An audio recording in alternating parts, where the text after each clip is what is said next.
Hello, Capricorn, Sun, Moon, Rising, and Venus signs. Kamusta kayo? Sana po ay nasa mabuti kayong kalagayan. Welcome back po sa Star Tarot. At kung bago kayo rito, welcome din po kayo. Please subscribe, like, share my videos, and leave me a comment kung naka-resonate po kayo. Thank you. So, tignan natin.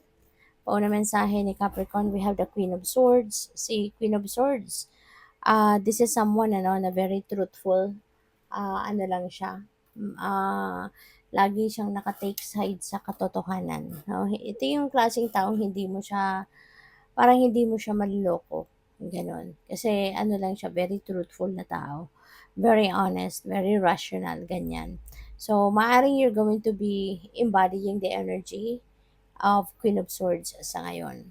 So, we have Ace of Cups. Wow, napakaswerte mo, napakaganda nito. Kasi si Ace of Cups, ano yan eh, divine blessing. Maraming siksik-liglig umaapaw ang pupuwedeng dadating or ipapadala sa'yo na siksik-liglig umaapaw ang pupuwedeng ipapadala sa'yo ng Divine Universe na biyaya.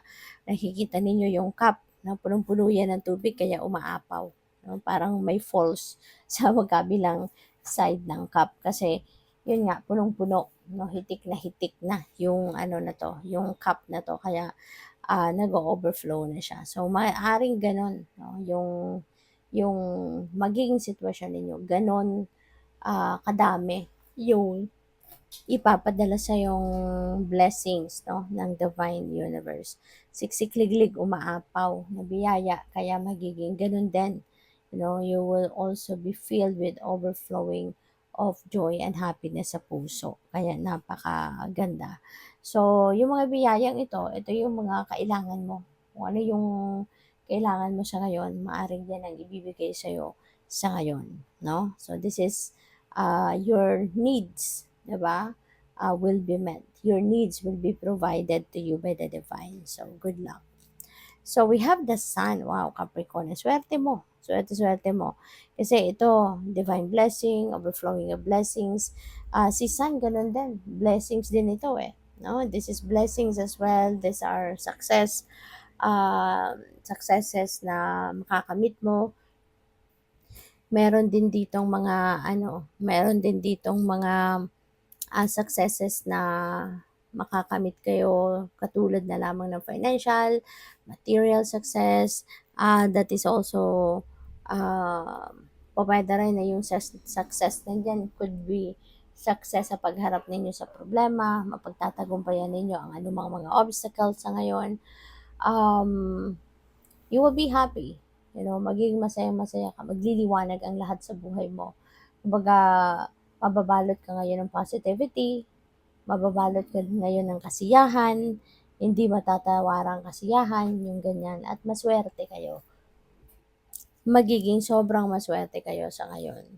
So, what else? We have the Five of Wands. Ayan. So, si Five of Wands, pwede may conflict, you know, pwede merong hindi pagkakaintindihan kayo with another person or with a group of people, no? Pupuwede kasi na may rivalry, pupuwedeng merong competition, may friction between you and a group of people or between you or another person. Or pupuwedeng meron kayong may mga disagreements, may mga hindi kayo napagkakasunduan ng ibang tao. So, we also have the Eight of Cups. Si Eight of Cups, pagmo-move on ito eh. So, pupuwedeng yung pag-aaway na 'to, yung mga diskusyon na 'to, maaaring hindi rin naman yan magtatagal, maaaring yan na yung iiwanan ninyo. You know, para maging tahimik na ang lahat, maaaring hindi ka na sasali diyan, hindi ka na pipiliin mo ng hindi ka na maging involved dito, yung ganyan. So, pupuwedeng yan ang sitwasyon na aalisan mo or iiwanan mo.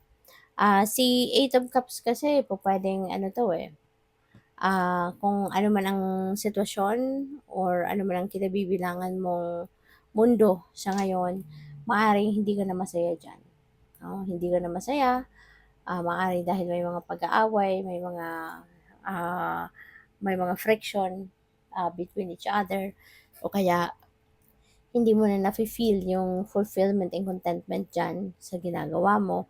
Kaya po puwedeng magdedesisyon ka na lumayo na, umalis na, and maaaring meron ka ng ibang pupuntahan, maaaring or maghahanap ka pa lang ng mapupuntahan mo. So, pupuwedeng gano'n 'yon. But kung saan ka man papunta, it feels like, ah, makukuha mo yung saya na hinahanap mo. Maaaring doon ka magiging masaya, doon ka magiging, pupuwedeng doon ka magiging, um, fulfilled, contented, or doon ka din magiging abundant and prosperous. Kaya mas pipiliin mo na iwanan na kung ano man ang meron ka sa ngayon, kung sino man ang meron ka sa buhay mo sa ngayon. So, for some of you, maaaring magre-relocate, 'no? Maaaring merong maglilipat ng bahay, maglilipat ng trabaho, maglilipat ng place of residence, 'di ba? Mangingibang bayan, mangingibang bansa, yung mga gano'n. So, what else? We have the Ace of Pentacles. So, swerte mo talaga, Capricorn, ano? Lalo-lalo na pagdating sa pera. Kasi yung Ace of Cups, po, pwedeng magkakaroon ka dyan ng maraming pera.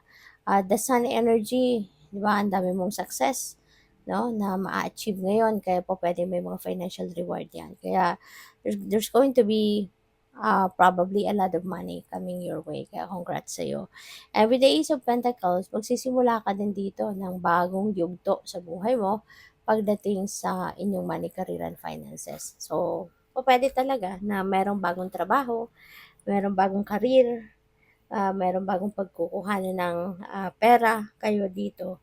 So, congrats sa'yo. Ito na yung simula ng pagbabago ng inyong financial landscape. So, pupuwedeng sa ngayon magiging ano na kayo, magiging yayamanin na talaga. This is going to be the start of you experiencing financial comfort, financial freedom, kasi magkakaroon na kayo ng financial abundance and prosperity eh. Kaya wala na kayong maging problema sa pera, 'di ba? Magiging masagana na kayo sa pagdating sa inyong kaperahang aspeto. At yung mga perang 'yan, di natin alam kung saan manggagaling, ba't po puwedeng magkasabay-sabay ano, kasi nga parang bubuhos ang swerte sa'yo. Kaya po puwedeng meron kang panalo, 'di ba? Pupuwedeng meron kang return of investment. Baka nag-invest ka, many years ago at, finally, 'di ba, siguro ngayon pa lang babalik sa inyo yung kita ng investment na 'yan, puwedeng gano'n. Or baka meron kayong pamana, 'di ba? Baka merong nagpamana sa'yo, pera or property, 'di ba? So, pupuwedeng may mga gano'n. So, 'yun, congrats sa'yo kasi 'yun nga, maraming pera ang puwedeng dumating. Thank you for watching Love and Light. Namaste.